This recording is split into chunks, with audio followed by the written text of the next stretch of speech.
Si tu veux recevoir des visions et tu veux entendre la voix de Dieu, la première des choses, tu dois croire que Dieu existe.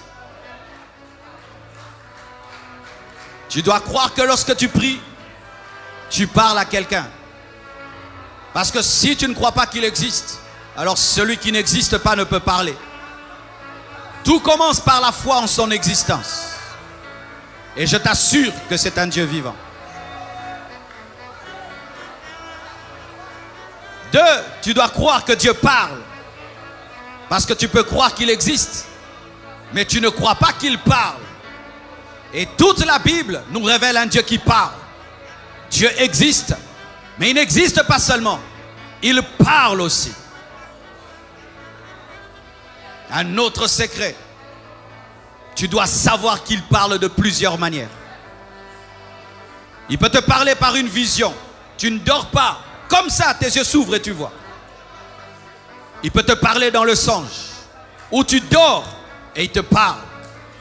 Il peut te parler par une voix audible. Dehors, un oracle et tu l'entends. Il peut te parler par une voix dedans, à l'intérieur de ton esprit. Il peut te parler par une conviction. Tu es seulement convaincu à 200%. Il peut te parler par la paix, par la joie. Il peut te parler par une prédication, par un enseignement. Il peut te parler par les signes et les circonstances. Il peut te parler par un conseil de quelqu'un. Il peut te parler par un verset biblique. Il peut te parler par un livre. Il a plusieurs manières de parler. Dieu parle de plusieurs manières, mais c'est nous qui ne prendrons pas garde.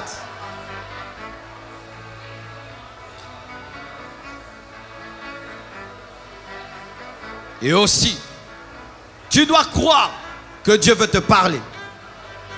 Car il y a des gens qui croient que Dieu parle, mais toujours aux autres. Il n'y a pas de chouchou de Dieu. Il n'y a pas de chéri de Dieu. Il n'y a pas d'enfant préféré de Dieu. Si tu as Jésus et tu as le Saint-Esprit, tu as le droit d'entendre sa voix. Dieu va parler, pas moi aux autres, non, à toi aussi. Surtout à toi.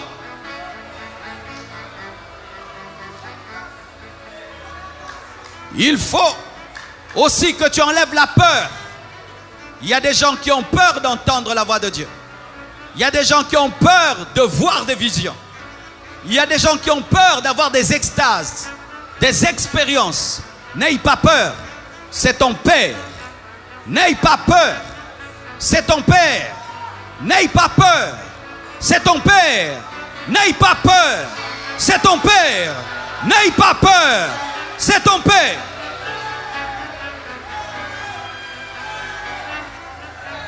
Mon fils n'a pas peur que je lui parle. Ma fille n'a pas peur que je lui parle. Mais les chrétiens ont peur que Dieu leur parle. C'est ton Père.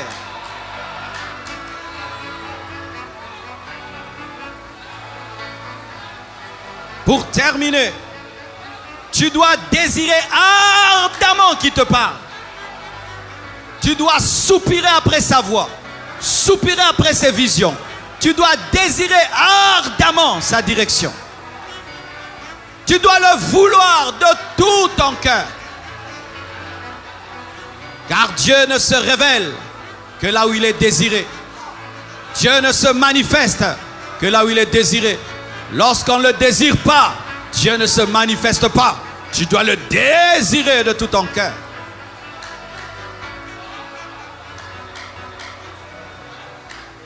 Et voici une bénédiction qui nous aide à entrer dans ces choses. Le baptême dans le Saint-Esprit. Être plongé dans le Saint-Esprit. Rempli de sa présence et revêtu de sa puissance. C'est être baptisé du Saint-Esprit. Lorsque tu es rempli du Saint-Esprit et tu es revêtu de sa puissance. Jean a dit: moi je vous baptise d'eau, mais il y a quelqu'un qui est plus grand que moi, qui vous baptisera du Saint-Esprit et de feu. Jésus est venu pour te baptiser du Saint-Esprit. Et je prie que tu sois baptisé du Saint-Esprit. Je prie que vous soyez baptisés du Saint-Esprit. Je prie que vous soyez baptisés du Saint-Esprit. Si tu as la foi pendant que je parle, tu reçois le baptême du Saint-Esprit.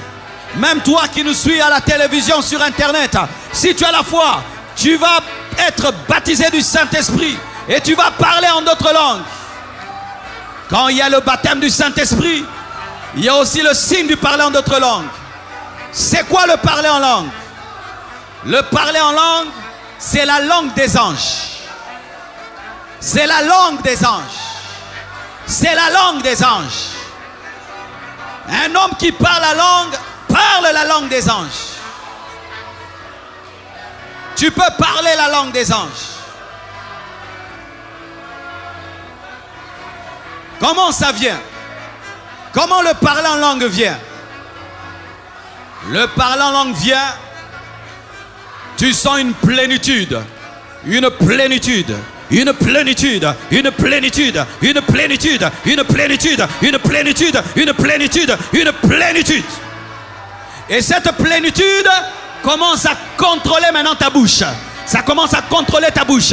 Tu ne sais plus parler français, tu ne sais plus parler lingala, tu ne sais plus parler anglais. Ça te dirige dans une langue que tu ne connais pas. Ramababa, rabababa. Il n'y a pas une école pour parler en langue. Tu dois seulement croire, désirer. Et pendant que tu vas prier, la plénitude du Saint-Esprit va venir en toi. Et tout d'un coup, tu vas commencer à parler une nouvelle langue. Et n'aie pas honte de parler. N'aie pas peur de parler. Quand ça vient, parle. C'est plus que l'anglais. C'est plus que le russe. C'est plus que le français. C'est la meilleure langue de toute la terre.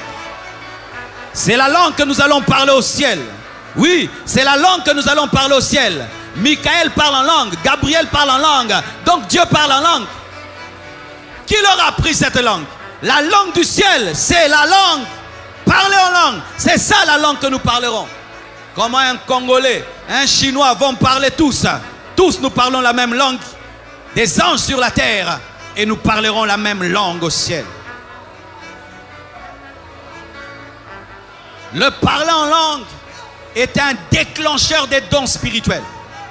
Le baptême d'eau est un déclencheur du baptême dans le Saint-Esprit.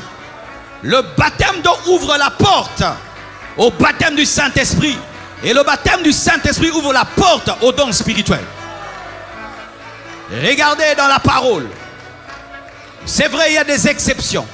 Des personnes qui étaient baptisées du Saint-Esprit avant le baptême d'eau, comme Corneille.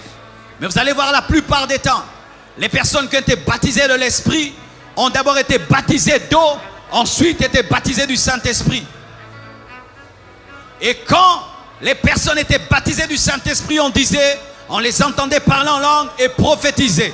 Pour dire quoi? Le baptême d'eau ouvre la porte au baptême du Saint-Esprit et le baptême du Saint-Esprit ouvre la porte aux dons spirituels. Désirez le baptême du Saint-Esprit. Et si tu n'es pas encore baptisé d'eau, au nom de Jésus, après le culte, va chercher les serviteurs de Dieu et qu'il y ait un programme de baptême pour toi parce que tu dois accomplir toute la parole de Dieu.